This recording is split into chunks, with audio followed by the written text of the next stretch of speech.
it's even in our day, it's a rite of passage. You know, in tribal cultures, you'd get it when you'd reach maturity. That's when you start getting tattoos. That's why people think that tattoos are just for the young, because that's one of the first milestones that you actually get them.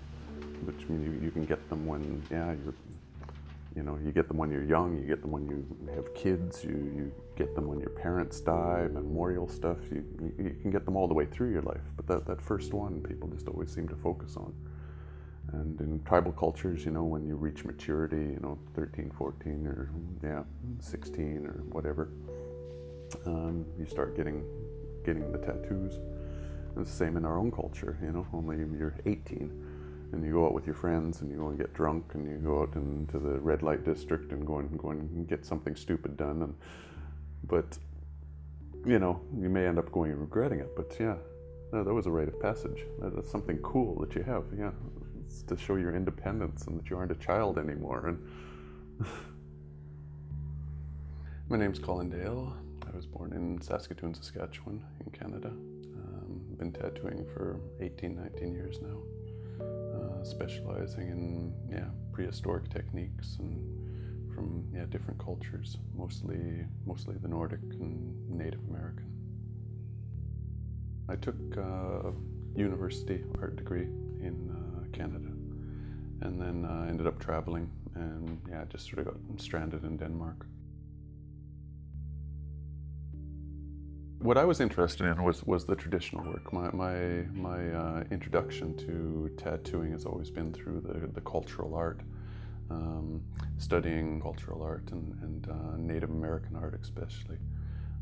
Seeing a lot of the tattoo designs you see in a lot of the historical references, also the Inuits as well, their skin stitching patterns and stuff, and also a lot of those patterns being used in their artwork as well. I started tattooing very late because I was always concerned. I didn't want to be a scratcher. I just didn't want to go and jump out and do it. I didn't have that confidence or lack of respect for the art, if you will.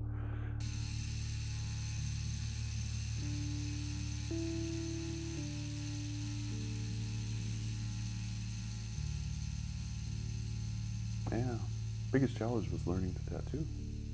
It took me forever. Like I said, it wasn't really I didn't really have a traditional apprenticeship. It was just sort of learning by doing. It wasn't until I started going to conventions and meeting other tattooists and getting help from them, going and having them explain things to me, that it started falling into place, at least with the machine work. The handwork, there wasn't really anyone to learn from, so that was all sort of self-taught, and then just using it. I was lucky. I was brought up in the age of the kanji, so all of my kanjis, every Chinese sign I did was by hand, and practice. It just eventually got to the point where I am now and can put in a really, really clean line by, actually probably a cleaner line by hand than I can by machine. So I think lines were probably the biggest challenge.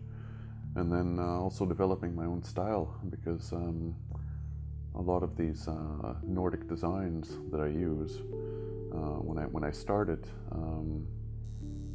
they were the very traditional designs, the designs from the pieces of art, from the jewelry, from the ruined stones and stuff like that.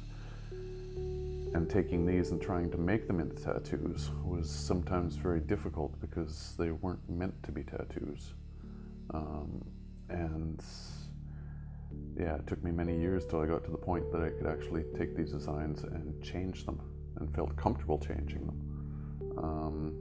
I always had that blockage that it should be traditional, it should be the original thing, but if you can make them a better tattoo, maybe not a better design, but a better tattoo, then you should do it.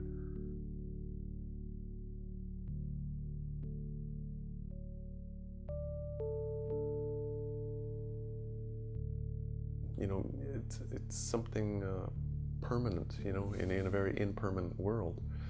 You even look at tattooing styles, years ago, people were getting like tattoos of their trade. If they were a sailor, they were getting sailor tattoos. If they were a Freemason, they'd get Freemason tattoos. Nowadays, you don't find any of these trade type of tattoos anymore, because everything is, in the old days, you get your wife's name or something, but everything is so fast now and so superficial. The name you get, you're going to get divorced. You're going to break up with that person. Your job isn't safe either. You're going to get fired. You're going to be changing your jobs all your life, and there's nothing permanent anymore. So I think tattooing is the one way that people can go and take hold of their lives, do something that can't be changed, that can't be taken away from them, something that is permanent.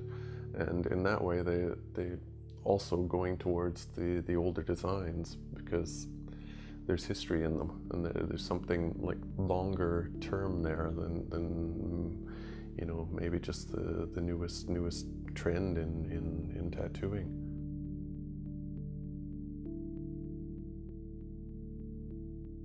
You find in traditional tattooing, all the tattooists are really trying to push things forward, try to outdo each other, and the art of tattooing has just really exploded the last decade or so. But my interest is more the past and finding out where things all started. It's more roots of what we do.